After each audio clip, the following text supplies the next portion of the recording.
Bom dia a todas e a todos. Eu me chamo Fernando Hellman, sou professor na Universidade Federal do Sul de Santa Catarina, no sul do Brasil. Trabalho no Departamento de Saúde Pública e sou coordenador adjunto do Comitê de Ética em Pesquisa da Secretaria de Estado da Saúde do Estado de Santa Catarina. Para mim é um orgulho muito grande e uma honra participar desse primeiro workshop que temos a presença de pessoas ilustres, não só de Angola, mas de toda a América Latina e de outros países. É para mim uma honra bastante grande ter sido convidado e participar desse evento tão especial, e por isso eu parabenizo toda a comissão organizadora.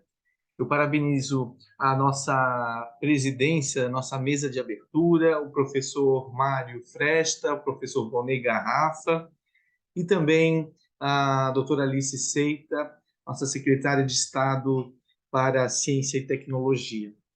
A mim e gostaria também de mencionar Evódia e Antônio, a quem eu agradeço também as nossas conversas prévias. Foi-me pedido, perdão, foi-me pedido que falasse sobre três palavras relacionadas com a investigação: a liberdade, princípios e responsabilidade.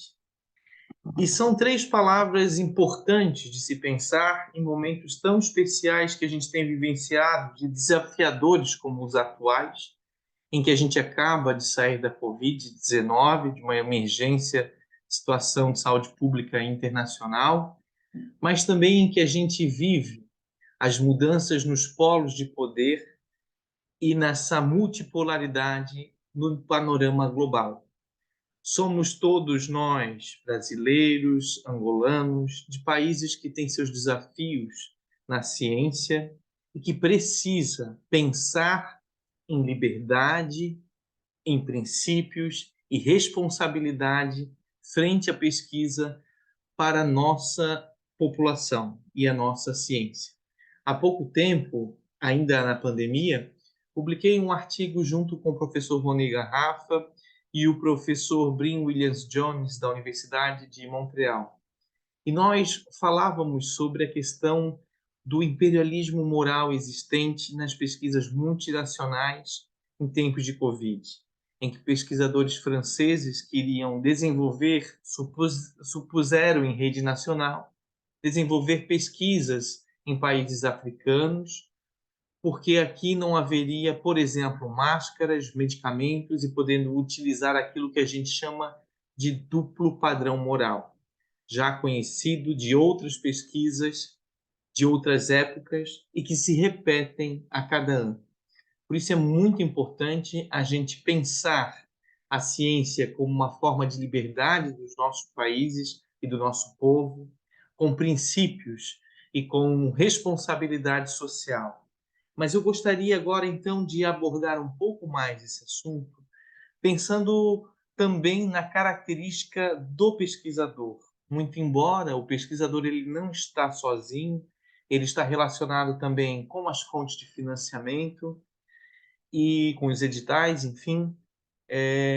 Embora a gente vai pensar muito, né, nessas três palavras agora de uma forma geral, sem perder o contexto social em que estamos inseridos, mas pensando bastante no pesquisador.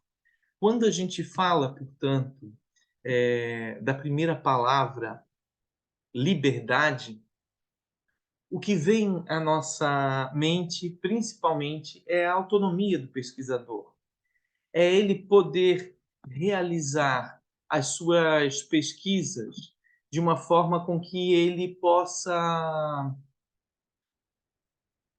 desenvolver as suas atividades de acordo com o seu desejo, que ele possa escolher os tópicos a pesquisar de uma forma com que ele não tenha coerção e nem censura. Mas quando a gente pensa em liberdade, a gente também está pensando nos limites dessa liberdade. E a liberdade tem os seus limites, principalmente quando nós ultrapassamos o limite e chegamos frente à liberdade do próximo, ou quando a gente não respeita os direitos humanos, por exemplo.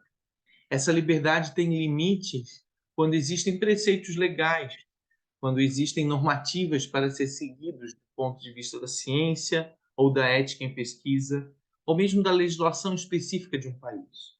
Essa liberdade é limitada quando a gente observa os requisitos éticos tão discutidos nacional e internacionalmente.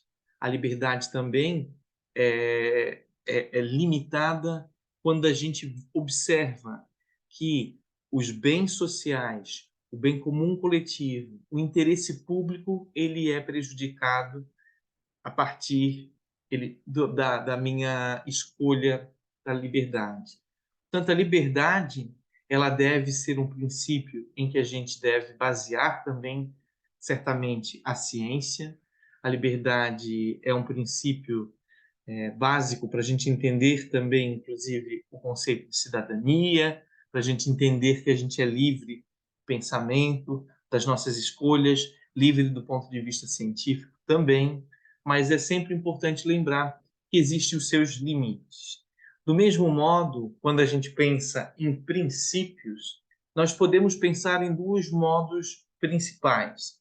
O primeiro é os princípios que guiam o método científico. Do ponto de vista filosófico, nós vamos ter que a razão, a lógica, né, a não contradição e a exclusão daquilo que se mostra contraditório, que não se mostra com fundamentos, ele vai guiar o método científico, a reprodutibilidade, entre outros princípios da objetividade, muito embora cada campo da ciência tenha as suas especificidades. Então, o método científico ele requer que sigamos determinados princípios. Do mesmo modo, a ética em pesquisa, ela requer que nós possamos seguir determinados princípios para que a gente consiga, de fato, chegar ao desenvolvimento científico e tecnológico de um ponto de vista ético.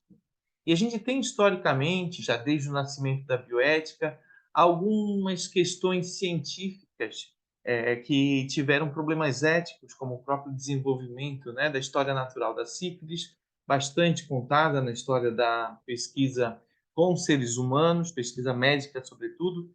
E ali saíram três princípios, que era o respeito à pessoa, na sequência virou o respeito à autonomia, a beneficência e a justiça, e posteriormente a não maleficência, como se conheceu o cânone do principialismo, muitas vezes importado de forma crítica, sem contextualizar outros princípios fundamentais. A ética em pesquisa não pode se limitar apenas a esses princípios que foram retirados de um caso específico em um contexto norte-americano.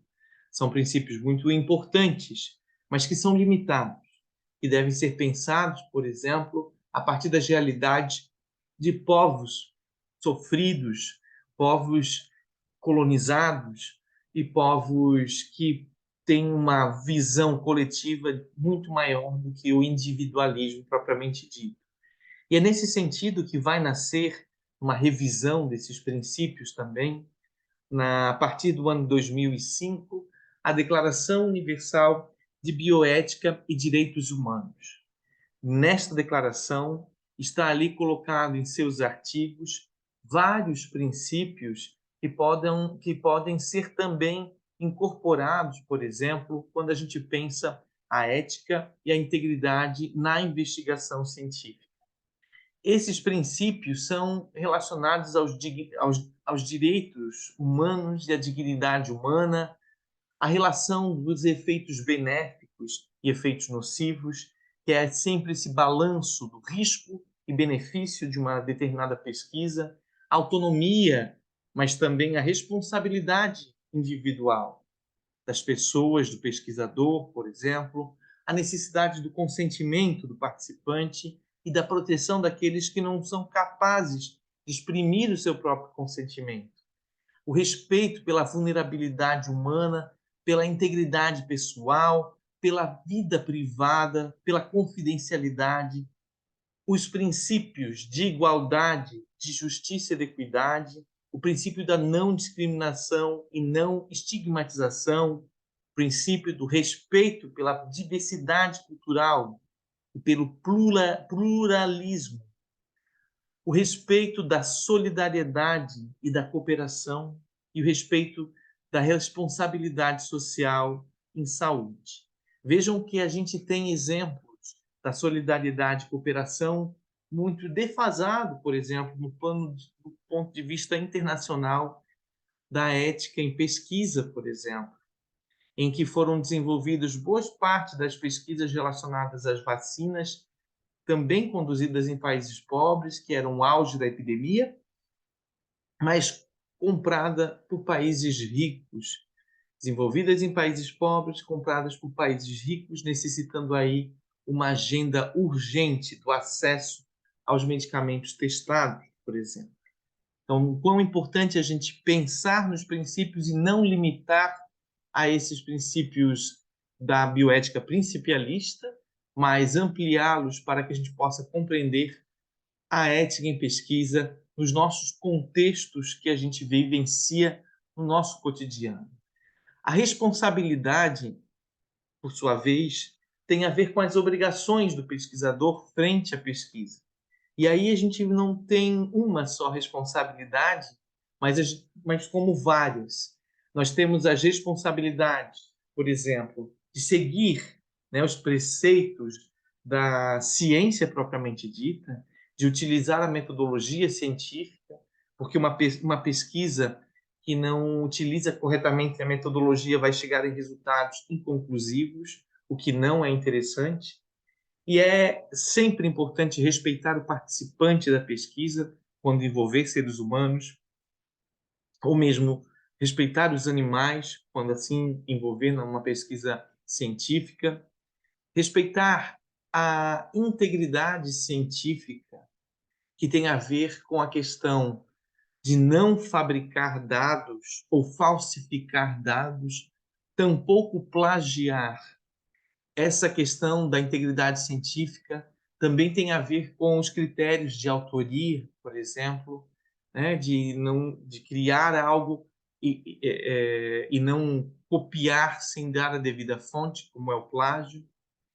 A questão de seguir, responsabilidade do pesquisador de seguir os preceitos éticos e também os preceitos legais do seu país.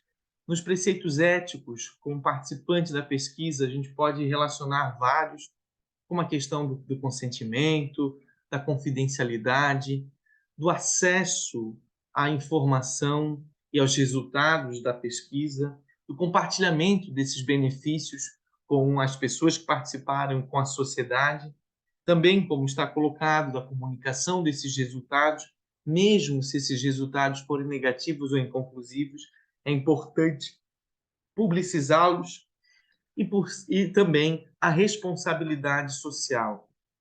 Uma pesquisa que não considera o contexto social, uma pesquisa que não leva em consideração a realidade local, ela também pode cair em problemas éticos bastante graves. E é sempre importante nós pensarmos quais são os valores que estão acoplados na investigação científica e na publicação científica nos dias de hoje. Quando a gente pensa a questão da liberdade na pesquisa, dos princípios que devemos seguir e da responsabilidade, seja individual ou de um coletivo perante a pesquisa, nós temos que pensar sempre quais são os valores que seguem e que guiam a pesquisa científica. Quais são esses valores que estão acoplados? Nós temos como valor hoje a produtividade ou a responsabilidade.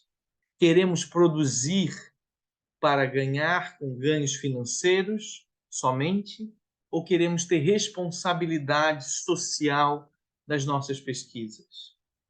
Quando a gente pensa a relação 90-10, que 90% dos recursos em pesquisas farmacêuticas estão sendo utilizadas para sanar os problemas que atingem a 10% da população ou a necessidade menor, e, ao contrário, 10% dos investimentos a doenças que atingem a 90% de uma população, que são principalmente aquelas marcadas pela pobreza, pela falta de acesso a esses benefícios da investigação científica. Quando a gente observa que são realizadas pesquisas multinacionais com nossas populações autóctones, as nossas populações tradicionais, ou como no Brasil, a população indígena, e não devolve o resultado a eles. Quando a gente pensa numa produtividade de produzir não para compartilhar os ganhos sociais desses benefícios da pesquisa, mas apenas para produzir lucro para uma parcela pequena da população. A gente pode pensar a questão da ciência hoje com um problema grave, que é a produção científica a partir da relação intrínseca, por exemplo, com o próprio capitalismo. A priorização de interesses econômicos, de interesses corporativos, por sobre os interesses do bem comum coletivo. A questão da desigualdade das pesquisas, como eu falei, da relação 90-10, mas também a desigualdade, muitas vezes, na distribuição dos recursos para fazer essas pesquisas. Questões relacionadas para a pressão da rentabilidade desses estudos, ou mesmo para não publicar estudos que foram contrários ao que se esperava, por exemplo. Para além de outras questões relacionadas aos direitos de propriedade intelectual e a questão da compartilhamento dos benefícios dessas pesquisas. É muito importante a gente pensar que hoje o desenvolvimento científico está ligado também não só com uma questão de desenvolvimento da ciência por si, mas principalmente como um motor de economia. Agora, economia é sempre importante lembrar também o seu termo inicial, de casa, de fazer aquilo que é importante para as pessoas viverem bem e felizes. E não nesse sentido capitalista, do sentido do poder econômico, em que a ciência muitas vezes é levada para perpetuar as desigualdades sociais, seja em saúde ou em outras áreas do conhecimento. Como se dá o acesso, por exemplo, a esse conhecimento científico? Estamos desenvolvendo conhecimento científico para melhorar a saúde e as condições econômicas, sociais, educacionais da nossa população? Quais são as medidas que estamos analisando a produção científica? A produtividade hoje é vista muito para obter vantagens, para obter financiamento, e se produz e se publica e se pesquisa, muitas vezes, desnecessariamente. Se fatia as pesquisas para ter um número maior. Então, as medidas quantitativas, muitas vezes, elas atrapalham também a produção séria de algo bom e produtivo na pesquisa científica. E muitas vezes o que a gente encontra, como havia dito, é essa relação intrínseca entre a indústria e a universidade, entre os interesses privados e os interesses do bem comum coletivo. E é por isso que é importante a gente pensar na ciência que a liberdade do pesquisador tem seus limites, e esses limites têm a ver quando invade os direitos humanos, os direitos do próximo, mas também essa liberdade deve vir acompanhada de responsabilidade, responsabilidade de seguir os cânones da ciência, os princípios éticos também, os valores que a gente compartilha em termos do nosso país para a produção científica e também os princípios que devemos seguir, e qual aqui a ideia é que sigamos a Declaração Universal de Bioética e Direitos Humanos, que tem princípios muito mais sólidos para pensar aí as nossas necessidades, como essa questão do compartilhamento, do acesso, né, de tudo isso que a gente pode produzir como ciência que possa melhorar a condição de vida vivida e sofrida pela nossa população. Eu gostaria de agradecer mais uma vez e de parabenizar a República de Angola, de parabenizar o Ministério do Ensino Superior de Ciência, Tecnologia e Inovação, na pessoa da professora Alice Seita, e também de parabenizar a Fundação para o Desenvolvimento Científico e Tecnológico, a Fundecit de Angola, esse órgão novo que fez esse congresso excelente para que a gente pudesse iniciar parcerias que possa ter a longo prazo. Fica aqui o convite para que também me escrevam e aqueles que tiverem interesse a receber o boletim de ética em pesquisa. Agora estaremos fazendo um boletim em português para compartilhar com a comunidade lusófona.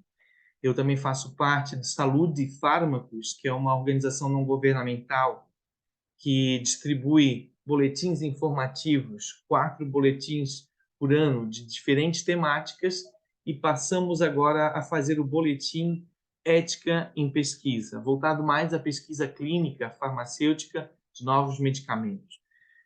Fica o convite e, mais uma vez, eu agradeço a oportunidade de compartilhar e de conhecer um pouco mais as pessoas e o país que eu gostaria de tão logo visitar. Um abraço caloroso desde o Brasil ao povo de Angola e aos participantes deste workshop. Muito obrigado pelo convite e que seja um encontro bastante produtivo. Obrigado.